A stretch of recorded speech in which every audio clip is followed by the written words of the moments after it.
Okay everyone, आज हमारे पास ये एक क्वेश्चन है पॉलिनोमियल्स से, या आप कह लीजिए कैट का क्वेश्चन है, कैट 2022 का।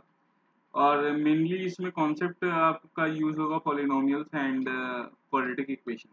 ठीक है, तो क्वेश्चन देख लेते हैं क्या है। What let a B C are non zero real numbers such that b square minus four A c है ये, such that b square minus four A c is less than zero and fx is equal to a square x ax square plus bx plus c. If set S contains all integers such that fm is less than 0, then set S must be, चार option दे रखे हैं कि set of all integers, either empty set और set of all integers, केवल empty set या फिर set of all positive integers। ठीक है, तो यहाँ पे दो चार चीजें हैं क्योंकि मैं मान के चल रहा हूँ आपको बेसिक नॉलेज तो होगी क्वाड्रेटिक इक्वेशंस की, जो कि 10th क्लास में आपको पढ़ाया जा चुका होगा, पढ़े ही होंगे आप लोग क्वाड्रेटिक इक्वेशंस। तो यहाँ पे दो तीन चीजें मैं हाईलाइट करना चाहता हूँ, जैसे कि एक ये बात, इसका क्या मतलब है, और दूसरी ये चीज जो f x equal to a x square plus b x plus c है, इसका क्या मतलब है, और एक ये f m less than zero का क्या मतलब है। ठीक है, और अब हम लोग बात करेंगे सबसे पहली बात कि जो बी स्क्वायर माइनस फोर ए सी होता है, ये होता क्या है। इसको हम लोग कहते हैं डिस्क्रिमिनेंट।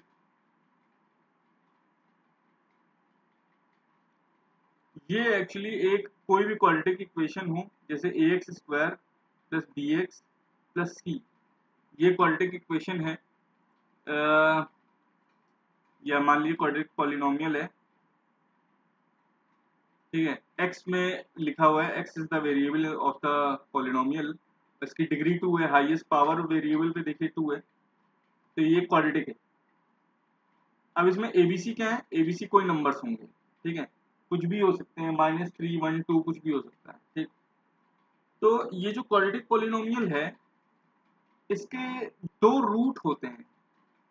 दो रूट का मतलब ये हुआ कि इसमें x की ऐसी दो वैल्यू होती हैं जो इसमें रखने पे, x की जगह पे रखने पे, जैसे मैंने कहा x की दो वैल्यू, तो आप for example, sake of example, आप सपोज कर लीजिए कि मैंने x की दो वैल्यू ले ली 1 और 2।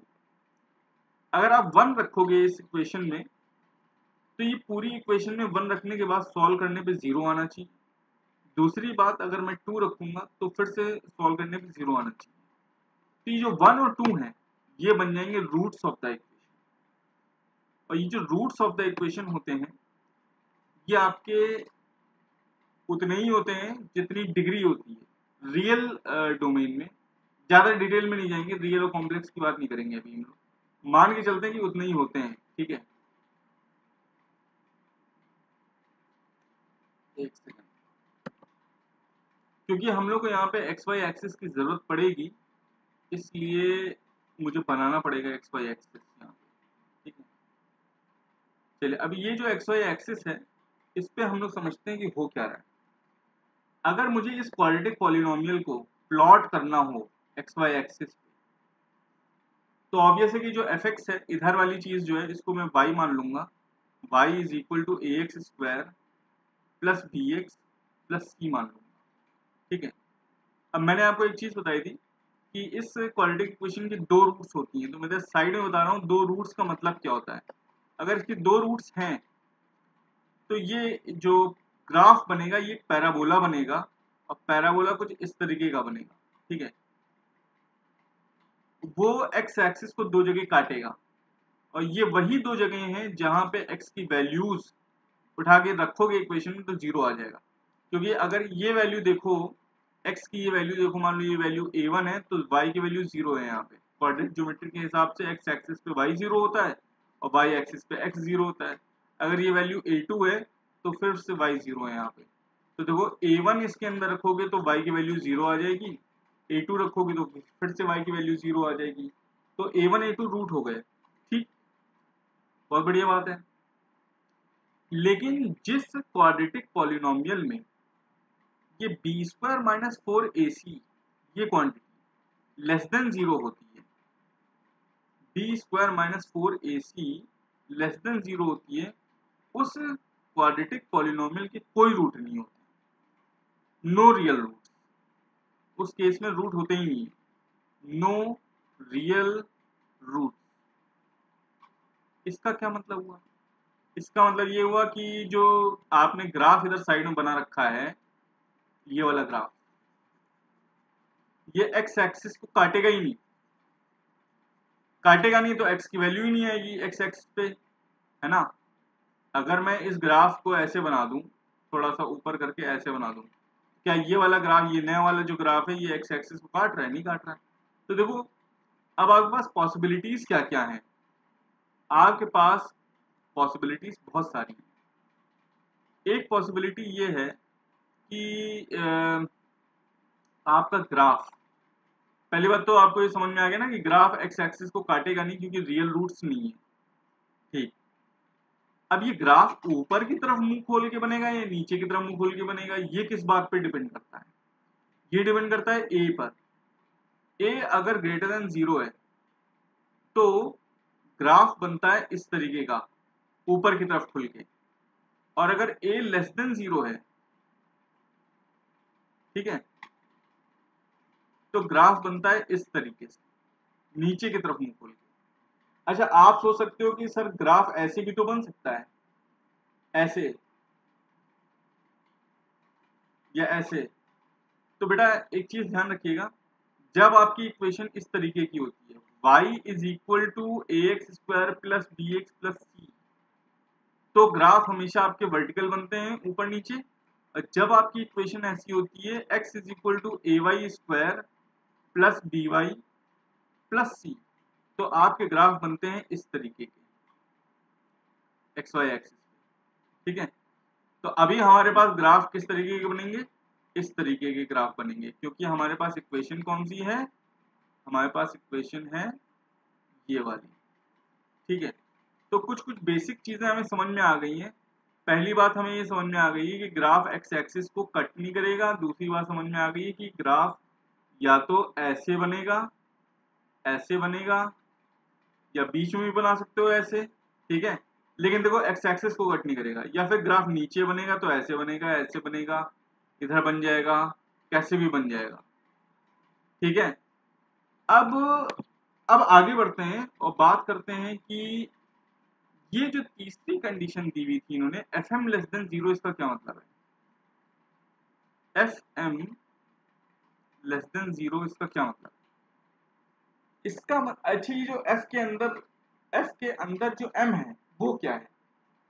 एम एक इंटीजर है, इन्होंने ऊपर लिखा हुआ है। एम क्या है? एम बिलोंग्स टू इंटीजर, तो एम कोई भी इंटीजर हो सकता है, ठीक है। एफ के अंदर जो चीज आप रखते हो वो होती है एक्स की वैल्यू, और एफ एम जो होता है वो होता है वाई की वैल्यू, ठीक। ये बेसिक ग्राफ के बेस पर बात हो रही है, ठीक है। तो अगर इसको देखा जाए तो एक्चुअली में लिखा है ये यहाँ पे एफ एम जो है ना, एफ एम ये है एक्चुअली में a m square plus b m plus c, और ये है लेस देन 0। तो यहाँ पे y जो है वो इक्वल है a m square plus b m plus c के, ठीक। तो फिर y लेस देन 0 आ गया, इसका मतलब y लेस देन 0 ये हो। अब हमें ऐसी m की वैल्यूज फाइंड करनी है। m ऐसा कौन कौन सी वैल्यूज हो सकती है m की y की वैल्यू निगेटिव आए? अब चलो देखते हैं m अपनी वैल्यूज उठाएगा कहां से? m अपनी वैल्यूज उठाएगा x एक्सिस,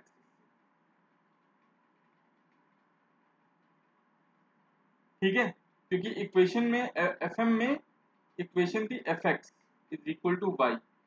तो m कोई एक ऐसी वैल्यू है, x की कोई एक ऐसी वैल्यू है m जो y को लेस देन 0 बनाती है, ठीक। तो m उठाएगा अपनी वैल्यू x एक्सिस से और ऐसी वैल्यूज उठाएगा जिससे y लेस देन 0। चलो अब देखते हैं y लेस देन 0 कहां पर है। ये सारी वैल्यूज देखिए y लेस देन 0, यहाँ पे y सारे निगेटिव हैं और यहाँ पे y सारे क्या हैं, पॉजिटिव हैं, ठीक है, ये सारे y पॉजिटिव हैं। अब अगर x आप पहले केस की बात कर लेते हैं, यहाँ पे दो केस बन रहे हैं, देखिए एक केस बन रहा है कि आपका ग्राफ ऊपर की तरफ खुल रहा है और दूसरा केस बन रहा है आपका ग्राफ नीचे की तरफ खुल रहा है। तो दोनों केस में m की वैल्यूज हमें फाइंड आउट करनी है, ठीक। अब पहले केस की बात करते हैं कि ग्राफ आपका ऊपर की तरफ खुल रहा है, ये वाले केस की बात करते हैं, ठीक है। तो इस केस में हमें ऐसी m की वैल्यू चाहिए जो y की वैल्यू को निगेटिव बनाए। मान लो ये वैल्यू एक फॉर एग्जांपल ले लेते हैं m की जो कि 1 है, तो m इक्वल टू 1 के लिए हमें y की वैल्यू ऊपर जाओ, ऐसे जा करके देखो कोई भी एक ग्राफ उठा लो, यहाँ पे देखो y क्या मिल रहा है, y आपको पॉजिटिव मिलेगा यहाँ पे, ठीक है। m की दूसरी वैल्यू उठा लो तो फिर से y पॉजिटिव मिलेगा, इधर जा करके देखोगे तो भी y क्या मिलेगा, पॉजिटिव मिलेगा, y हमेशा पॉजिटिव मिलेगा। तो ऊपर जितने ग्राफ बनेंगे उनमें y हमेशा क्या रहेगा, पॉजिटिव रहेगा, y कभी निगेटिव होगा ही नहीं। तो केस 1 में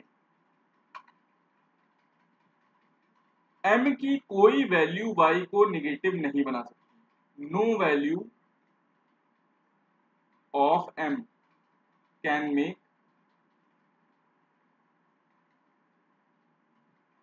y लेस देन 0। अब केस 2 की बात करते हैं, अगर आपका ग्राफ नीचे बनना है ना, भाई ग्राफ तो ऊपर नीचे कुछ भी हो सकता है क्योंकि ए पे डिपेंड करता है ग्राफ ऊपर है कि नीचे है।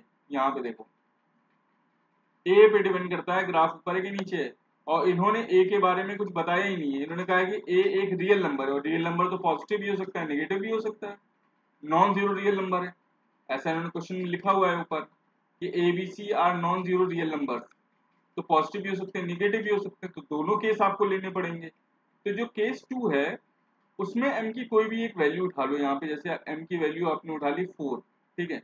तो जब नीचे जाएंगे तो y की वैल्यू देखो क्या आ रही है, y की वैल्यू निगेटिव आ रही है, नीचे है y एक्सिस पे तो निगेटिव वैल्यू आ रही है, ठीक। और कोई भी वैल्यू तुम जाओगे ऐसे लाइन खींच खींच के देखो तो ग्राफ पे हमेशा तुम्हें कौन सी वैल्यू मिलेंगी, ये सब निगेटिव वैल्यूज मिलेंगी y पे, सब निगेटिव वैल्यूज मिलेंगी। तो इसका मतलब हुआ कि x एक्सिस की सारी वैल्यूज, कोई भी वैल्यू उठा लो x एक्सिस, केस 2 में m की ऑल वैल्यूज विल गिव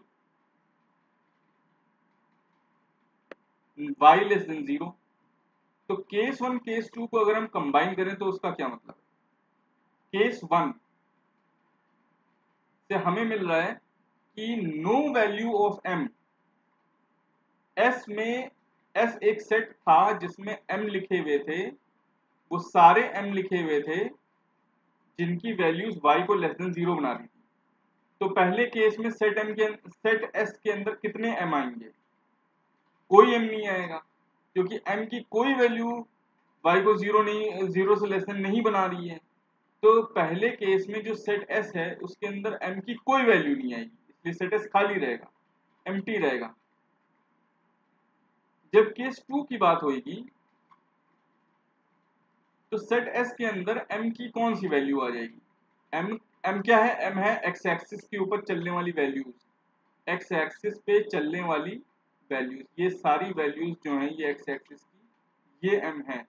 और मैंने बताया सेकंड केस में सारी वैल्यूज m की जो है आपको नेगेटिव वैल्यू देंगी y की, क्योंकि ग्राफ नीचे बना हुआ है तो y हमेशा नेगेटिव रहेगा, m आप कुछ भी रख दो। तो इसमें इस केस में आ जाएगा ऑल इंटीजर्स, ये m एक्सिस m जो है आपको x एक्सिस पे है ना, तो x एक्सिस पे पॉजिटिव नेगेटिव सारे नंबर्स होते हैं, ठीक।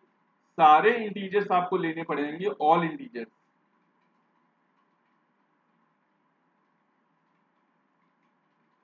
तो अब आप अगर केस 1 केस 2 को मिला दें तो आंसर बनना चाहिए आपका, ऊपर आ जाते हैं इसमें, आंसर देखते हैं क्या होगा।